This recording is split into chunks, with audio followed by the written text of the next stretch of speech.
প্রিয় ছাত্রছাত্রীরা, আজকে আমি তোমাদেরকে এই ভিডিওর মাধ্যমে এবিটিআই টেস্ট পেপারে যে সমস্ত প্রশ্নগুলো দেওয়া হয়েছে 2026 সালের মাধ্যমিক পরীক্ষার জন্য পেজ নম্বর 175, সেখানে ভৌতবিজ্ঞানের যে সমস্ত প্রশ্নগুলো দেওয়া আছে সেগুলো আমরা আলোচনা করব। 1 নম্বর এবং 2 নম্বর প্রশ্ন মানে প্রশ্ন বিভাগ ক, খ এবং গ, এই তিনটি বিভাগের সমস্ত প্রশ্নের উত্তর আমরা আলোচনা করব। তোমরা ভিডিওটা শুরু থেকে শেষ অবশ্যই দেখবে এবং চ্যানেলে যদি নতুন হয়ে থাকে অবশ্যই চ্যানেলটাকে সাবস্ক্রাইব করে রাখবে পরবর্তী পেজগুলোর প্রশ্ন উত্তর পাওয়ার জন্য। এবং এর আগের পেজগুলোর প্রশ্ন উত্তর আমরা আলোচনা করে দিয়েছি, তোমরা প্লে লিস্ট থেকে সেই প্রশ্ন উত্তরগুলো পেয়ে যাবে, দেখে নিও সেই প্রশ্ন উত্তরগুলো সেখান থেকে। আর এই প্রশ্নতে পিডিএফ তোমরা পেয়ে যাবে, আমাদের হোয়াটসঅ্যাপ নাম্বার দেওয়া হয়েছে ডেসক্রিপশনে, সেখানে যোগাযোগ করবে, তাহলে পিডিএফগুলো তোমরা সেখান থেকে নিতে পারবে। তো এখানে দেখো আমাদের ফিজিক্যাল সায়েন্সের যে প্রশ্ন বিভাগ ক এর মধ্যে আছে, একের দাগে বলা আছে কি বহু বিকল্প ভিত্তিক প্রশ্ন, প্রতিটি প্রশ্নের নিচে 4টি করে বিকল্প উত্তর দেওয়া আছে, যেটি ঠিক সেটি লেখো।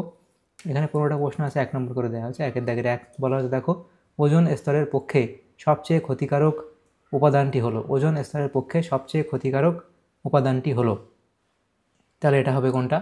এখানে অপশান বি অর্থাৎ সিএফসি। এর পরবর্তী প্রশ্ন কি পদার্থ কোন লেখচিত্রের প্রকৃতি সরল রৈখিক নয়, তাহলে এটা এখানে তোমাদের হবে আচ্ছা এটা নয়, এটা হচ্ছে PVS ভি, অপশান সি। পরবর্তী প্রশ্ন দেখো কোনো গ্যাসের বাষ্প ঘনত্ব 8 STPতে 4 গ্রাম ভর বিশিষ্ট ওই গ্যাসের আয়তন হবে, তাহলে কত এখানে হবে? সেটা হচ্ছে 5.6 লিটার। পরবর্তী প্রশ্ন দেখো, আচ্ছা এটা তোমাদের কী করে করতে হবে দেখো, গ্যাসের আণবিক ভর সেটা হচ্ছে 2 ইন্টু বাষ্প ঘনত্ব, তাহলে গ্যাসের আণবিক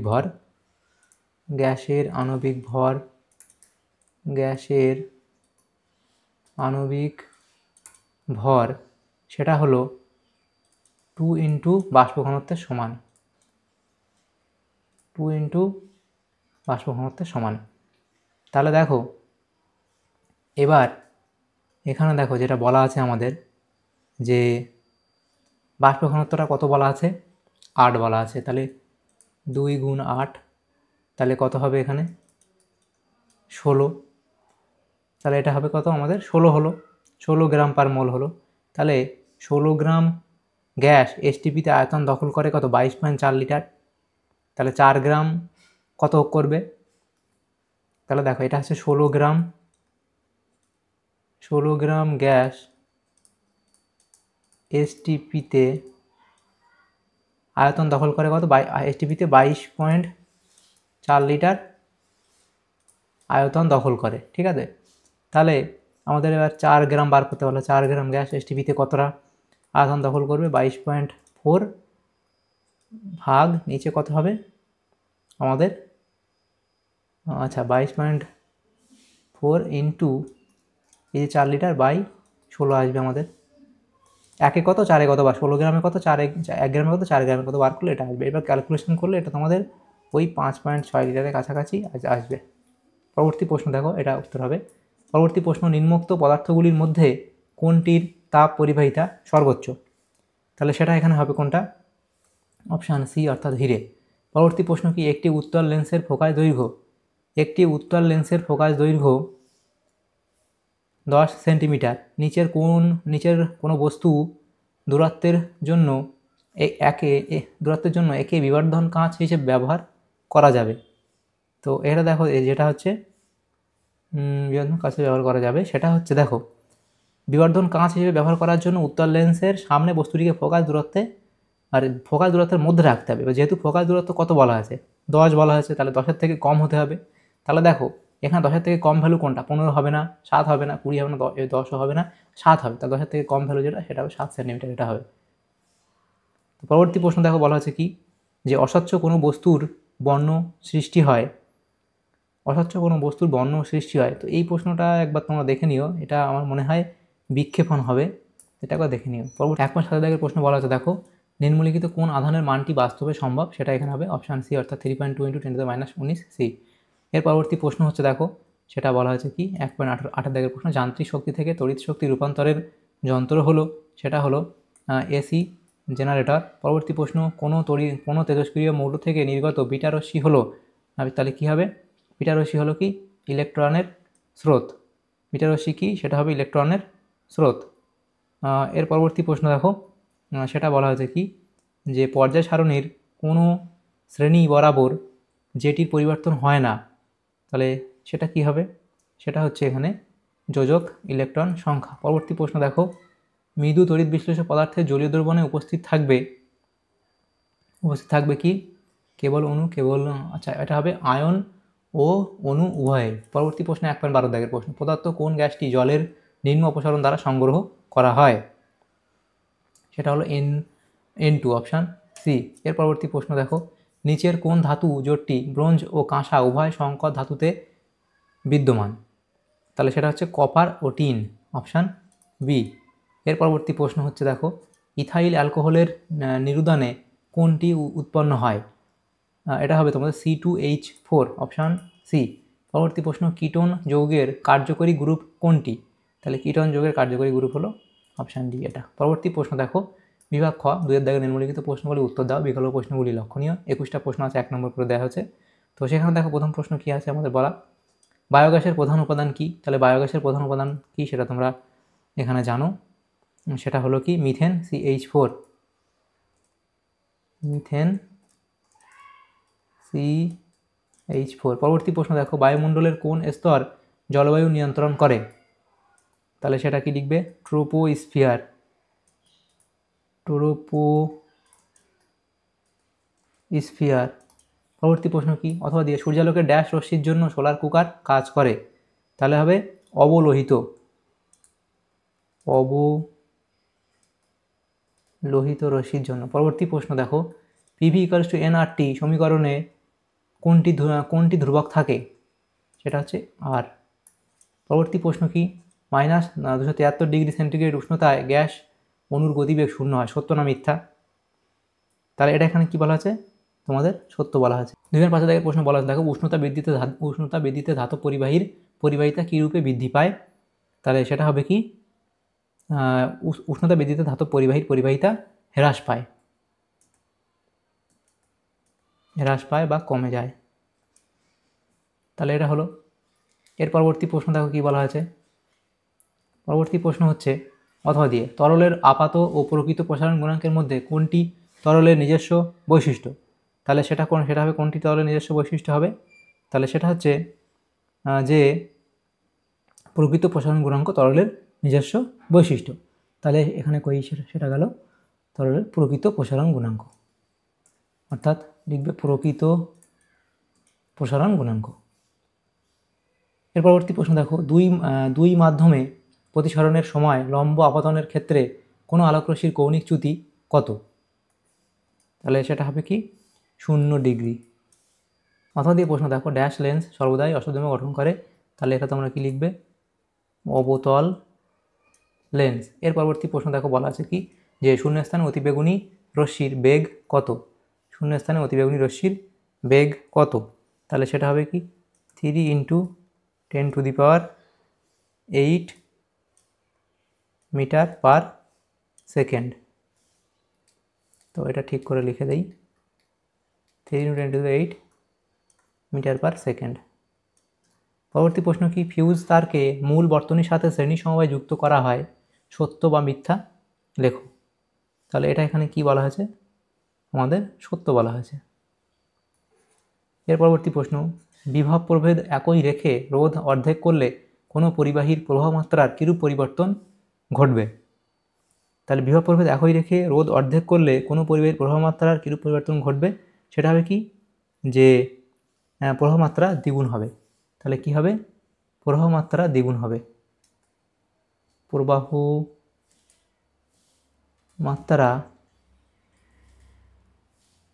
দ্বিগুণ হবে। এর পরবর্তী প্রশ্ন কি, বিওটি কোন ভৌতরাশির একক? তাহলে বিওটি কোন ভৌতরাশির একক? সেটা হলো কি তড়িৎ শক্তির একক, তড়িৎ শক্তির একক। এর পরবর্তী প্রশ্ন 2.1.10, সেটা বলা আছে কোন ধরনের নিউক্লিয় বিক্রিয়া সূর্যের বিপুল শক্তির উৎস?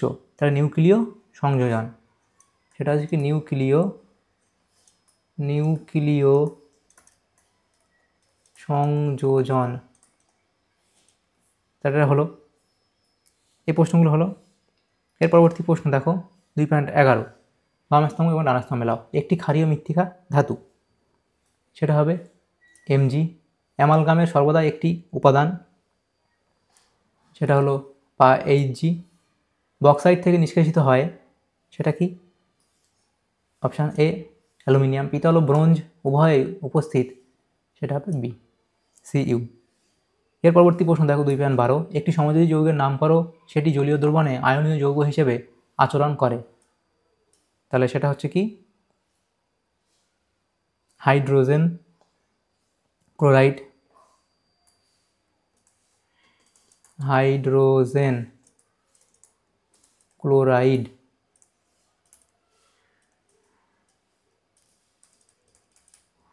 Hydrogen chloride. পরবর্তী প্রশ্ন দেখো, অথবা এই প্রশ্ন, CaO যৌগটিতে আয়নীয় বন্ধন দেখা যায়, সত্য বা মিথ্যা লেখো। তাহলে এটা কি সত্য না মিথ্যা হবে? এটা হচ্ছে সত্য। এর পরবর্তী প্রশ্ন কি সেটা বলা হয়েছে দেখো, একটি ক্ষারীয় মৃদু তড়িৎ বিশিষ্ট পদার্থের নাম লেখো। তাহলে সেটা হবে ammonium hydroxide NH4OH। NH4OH ammonium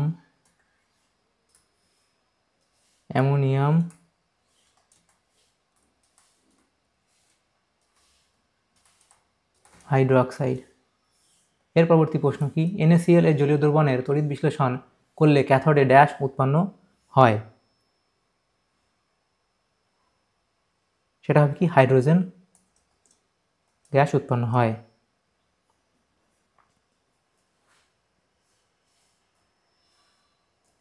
তো এখানে লিখে দিই, এটা শূন্যস্থান এখানে লিখবে হাইড্রোজেন গ্যাস লিখবে, উৎপন্ন হয় হাইড্রোজেন গ্যাস উৎপন্ন হয়। এর পরবর্তী প্রশ্ন, অ্যানোড মাডে পাওয়া যায় এমন একটি ধাতুর নাম লেখো। অ্যানোড মাডে পাওয়া যায় এমন একটি ধাতুর নাম লিখবে সোনা বা রূপা, লিখে দেবে। তার পরবর্তী প্রশ্ন কি, পরীক্ষাগারে অ্যামোনিয়া প্রস্তুতিতে কোন ক্লোরাইড যৌগটি ব্যবহার করা হয়। তাহলে সেটা হচ্ছে অ্যামোনিয়াম ক্লোরাইড NH4Cl।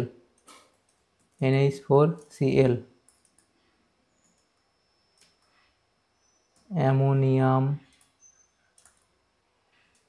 ক্লোরাইড। অথবা দিয়ে প্রশ্ন দেখো, সালফিউরিক অ্যাসিডের শিল্পোৎপাদনে অনুঘটক হিসেবে কি ব্যবহৃত হয়। তাহলে সেটা কি লিখবে তোমরা? সেটা হচ্ছে যে অনুঘটক হিসেবে ব্যবহার করা হয় ভ্যানাডিয়াম পেন্টঅক্সাইড V2O5। Vanadium পেন্টাঅক্সাইড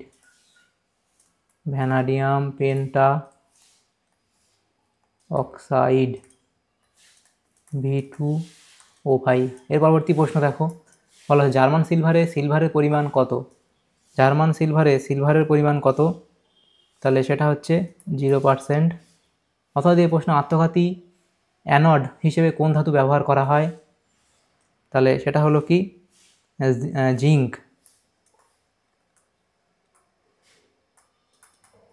Zn। পরবর্তী প্রশ্ন দেখো, CH3CH2OH এর একটি সমবয়বের গঠন সংকেত লেখো। তাহলে একটি সমবয়বের গঠন সংকেত লেখো, সেটা হচ্ছে লিখবে তোমরা যে গঠন সংকেত হলো ডাইমিথাইল ইথার। সেটা হলো CH3 single bond O CH3। তাহলে এটা হচ্ছে কি? Dimethyl ether. Dimethyl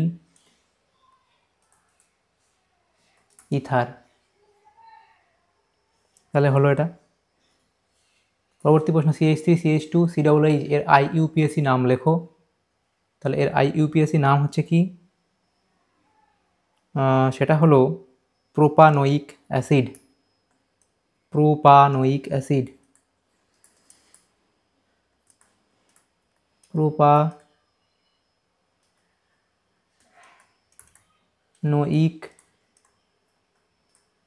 acid. এর পরবর্তী প্রশ্ন দেখো, ননস্টিক বাসনপত্র তৈরিতে কোন পলিমার ব্যবহৃত হয়। তাহলে সেই পলিমারটা ব্যবহৃত হয় সেটা হচ্ছে যে পলিটেট্রা ফ্লুরোইথিলিন, যার সাধারণ নাম টেফলন।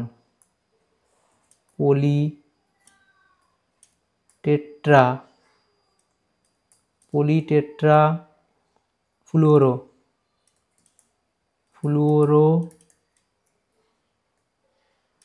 ইথিলিন, পলিটেট্রাফ্লুওরো ইথিলিন, যার সাধারণ নাম হচ্ছে কি, যার সাধারণ নাম টেফলন, যার সাধারণ নাম কি, টেফলন। এর পরবর্তী প্রশ্নগুলো দেখো বিভাগ গ, সেখানে যে প্রশ্নগুলো আছে দেখো সেগুলো আমরা আলোচনা করব। 2 নম্বরের প্রশ্ন, 9টা প্রশ্ন 18 নম্বর দেওয়া হচ্ছে বিভাগ গ এর মধ্যে, সেগুলো নেক্সট পেজে আলোচনা করব। তো এই পিডিএফগুলো পেতে তোমরা আমাদের এই হোয়াটসঅ্যাপ নম্বরে যোগাযোগ করতে পারো, সেখান থেকে পিডিএফ নিতে পারবে। এই ভিডিও টেস্ট পেপারের পরবর্তীতে পশ্চাতে যে টেস্ট পেপার দেওয়া হবে সেই সমস্ত এই দুটো টেস্ট পেপারের যে সমস্ত পেজগুলো আমরা আলোচনা করবো আমাদের চ্যানেলে, সেই সমস্ত পেজের পিডিএফ তোমরা আমাদের কাছ থেকে নিতে পারবে, এই হোয়াটসঅ্যাপ নম্বরে যোগাযোগ করতে পারবে, সেখান থেকে পিডিএফগুলো নিতে পারবে। তো প্রথম প্রশ্ন 3-1-এর, স্থিতিশীল উন্নয়নে সৌরশক্তি ও বায়োগ্যাসের ভূমিকা লেখো। তাহলে সৌরশক্তি এবং বায়োগ্যাসের কী ভূমিকা এটা লিখবে। পরবর্তী প্রশ্ন দেখো 3.2, 0 ডিগ্রি সেন্টিগ্রেড উষ্ণতায় খরিত 0 ডিগ্রি সেন্টিগ্রেড উষ্ণতায় রক্ষিত একটি নির্দিষ্ট ভরের গ্যাসের চাপ দ্বিগুণ ও আয়তন অর্ধেক করা হলো, গ্যাসটির অন্তিম উষ্ণতা কী হবে? তো দেখো এখানে আমাদের যে সূত্র আমরা ব্যবহার করব, P1 V1/T1 = P2 V2/T2। প্রদত্ত মানগুলো দেখা দেখো, প্রাথমিক চাপ, প্রাথমিক আয়তন, উষ্ণতা, অন্তিম চাপ, অন্তিম আয়তন এবং অন্তিম উষ্ণতা দেওয়া মানে বলা আছে। দেখো বলা আছে প্রাথমিক চাপটা ধরে নেব P, এটা V ধরে নেব, এবং যে উষ্ণতাটা সেটা কত, এটা আমাদের অন্তিম চাপ কত হবে, 2 গুণ হবে, তাহলে 2P হয়ে যাবে। অন্তিম আয়তন কত হবে, অর্ধেক হয়ে যাবে, সেটা আমাদের বার করতে হবে অন্তিম উষ্ণতাটা। এই সূত্রে বসাবো ভ্যালুগুলো, আমাদের উত্তর চলে আসবে। পরবর্তী অথবা দিয়ে প্রশ্ন, গ্যাস অণুর এখানে কি, গ্যাস অণুর গতিশীলতার সপক্ষে দুটি যুক্তি দাও। এটা ব্যাপন এবং ব্রাউনীয় গতি দুটি লিখবে। পরবর্তী প্রশ্ন লিখবে, রশ্মির চ্যুতিকোণ ও কাঁচের প্রতিসরাঙ্ক নির্ণয় করো। তাহলে চ্যুতিকোণ নির্ণয় এবং কাঁচের প্রতিসরাঙ্ক নির্ণয় করবে। তো দেখো এখানে আপাতন কোণ আছে, এখানে আমাদের অঙ্কটা পুরোটা টোকা হয়নি, তো দেখো এখানে পিডিএফ থেকে তোমরা পাবে। কোথায় বলা হয়েছে দেখো, বায়ু থেকে কাঁচ মাধ্যমে 45 ডিগ্রি এবং আপাতন কোণে আলোক রশ্মি আপতিত হলে 30 ডিগ্রি কোণ প্রতিষ্ঠিত হয়, কোণ সৃষ্টি রশ্মির চ্যুতিকোণ ও কাঁচের প্রতিসরাঙ্ক নির্ণয় করো। তো সেই ভ্যালুগুলো দেওয়া আছে এখানে, তোমরা বই থেকে দেখে নিও। আপাতন কোণ কত 45, প্রতিসরণ কোণ 30 এবং চ্যুতিকোণ কত হবে, তাদের বিয়োগফল করলে 15 ডিগ্রি। এবং এখানে কাঁচের প্রতিসরাঙ্ক সেমভাবে মিউ সমান কত sin I/sin r, এখানে ভ্যালুগুলো বসালে আমাদের এই উত্তরটা চলে আসবে। দেখো পরবর্তী প্রশ্ন 3.4 দাগের প্রশ্ন বলা হয়েছে, দেখো এখানে 220 ভোল্ট 60 ওয়াট বাতির রোধ কত, এই বাতিটির মধ্যে দিয়ে সর্বোচ্চ প্রবাহ মাত্রাই বা কত? তাহলে এখানে প্রদত্ত মানগুলো দেওয়া আছে, বিভব প্রভেদ V, সেখানে 220 ভোল্ট দেওয়া আছে, আর এখানে ক্ষমতা P = 60 ওয়াট দেওয়া আছে। তাহলে প্রথম একের দাগে বলা আছে বাতির রোধ R নির্ণয় করতে হবে। আমরা জানি কি P = V²/R, তো সেখানে R = V²/P হবে। তাহলে R = এখানে V² জায়গায় 220 ভোল্ট এবং এখানে P এর জায়গায় 60 ওয়াট, তাহলে আমাদের ক্যালকুলেশন করলে এটা উত্তর আসবে। দ্বিতীয় হচ্ছে কি, সর্বোচ্চ প্রবাহ মাত্রা I নির্ণয় করতে হবে। আমরা জানি কি ক্ষমতা = P = VI, হ্যাঁ, সেটা থেকে I বার করবো, I = P/V, এই ভিটা চলে আসবে। তাহলে এখানে ভ্যালুগুলো বসালে এটা আমাদের আসবে। পরবর্তী প্রশ্ন দেখো, সেটা হচ্ছে কি অথবা দিয়ে প্রশ্ন, ডিসি অপেক্ষা এসি ব্যবহার অধিক সুবিধাজনক কেন? তাহলে দেখো রূপান্তর ও নিয়ন্ত্রণ এবং উৎপাদন এগুলো লিখবে। 3.5 দাগের প্রশ্ন, সোডিয়াম ক্লোরাইডের বন্ধন Na এখানে Cl বন্ধন হিসেবে প্রকাশ করা যায় না কেন? দেখো এখানে যে প্রশ্নটা ছিল আমাদের কত নম্বর দাগের প্রশ্ন ছিল, সেটা হচ্ছে এই প্রশ্নটা, NaCl বন্ধন হিসেবে প্রকাশ করা যায় না কেন, 3.5 দাগের প্রশ্ন। তো সেটা এখানে লিখবে যে এখানে দেখো সোডিয়াম ক্লোরাইড NaCl এর আয়নীয় যৌগ, এর বন্ধন প্রকৃতি এবং নির্দেশ পদ্ধতি, এগুলো লিখবে। এর পরবর্তী প্রশ্ন দেখো 3.6 বলা আছে, উত্তপ্ত ক্যালসিয়াম কার্বাইডের উপর দিয়ে নাইট্রোজেন গ্যাস পাঠালে যে বিক্রিয়া হয় তার সমীকরণটি লেখো এবং উৎপন্ন মিশ্রণটিকে কী বলে? তাহলে এখানে সমীকরণটা লিখবে এবং উৎপন্ন মিশ্রণটিকে কী বলা হয় সেটা লিখবে। পরবর্তী প্রশ্ন, হাইড্রোজেন সালফাইডের বিজারণ ধর্মের একটি বিক্রিয়ার উদাহরণ সমিত সমীকরণ সহ লেখো। তো উদাহরণ দেবে এবং এখানে সমীকরণ লিখবে। পরবর্তী যে প্রশ্নগুলো আছে দেখো, সেখানে বলা আছে ক্যারোলাইট ও চ্যালকোসাইট কোন কোন ধাতুর আকরিক তা লেখো। তাহলে সেই কোন কোন ধাতুর আকরিক সেটা লিখবে এবং একটি করে ব্যবহার দিয়ে দেবে। পরবর্তী প্রশ্ন দেখো, ডিনেচার্ড স্পিরিটের প্রধান উপাদান কি এবং এর একটি ব্যবহার লিখবে। দুটো ব্যবহার দেওয়া আছে, একটি ব্যবহার এখানে লিখবে। প্রথম দিয়ে প্রশ্ন, ক্লোরিনের সাথে মিথেনের প্রতিস্থাপন বিক্রিয়ায় প্রথম ও দ্বিতীয় ধাপের রাসায়নিক সমীকরণ লেখো। তাহলে প্রথম ধাপের রাসায়নিক সমীকরণটা লিখবে এবং দ্বিতীয় ধাপের যে রাসায়নিক সমীকরণ সেটা লিখবে, তাহলে হয়ে যাবে। পরবর্তী প্রশ্ন, আচ্ছা এটা তো এই অবধি হয়ে গেল। তাহলে আমাদের যে প্রশ্নগুলো ছিল দেখো, এখানে যে সমস্ত প্রশ্নগুলো ছিল সমস্ত প্রশ্ন উত্তর আমরা আলোচনা করলাম বিভাগ ক, খ এবং গ এর মধ্যে। 1 নম্বর এবং 2 নম্বর প্রশ্ন মানে প্রশ্ন ভৌতবিজ্ঞানের। এই পেজের 175 নম্বর পেজ মনে হয়, এই পেজের যে প্রশ্নগুলো ছিল এবিটি অ্যাড্রেস পেপারে সেগুলো আলোচনা করলাম 3টে বিভাগের। তোমাদের যদি সামান্যতম উপকার এসে থাকে ভিডিওটা অবশ্যই এটা লাইক করবে এবং বেশি বেশি করে বন্ধুদের সাথে শেয়ার করবে। আর পরবর্তী পেজগুলো প্রশ্ন উত্তর পাওয়ার জন্য অবশ্যই তোমরা আমাদের চ্যানেলটাকে সাবস্ক্রাইব করে রাখবে। Thank you, thanks for watching.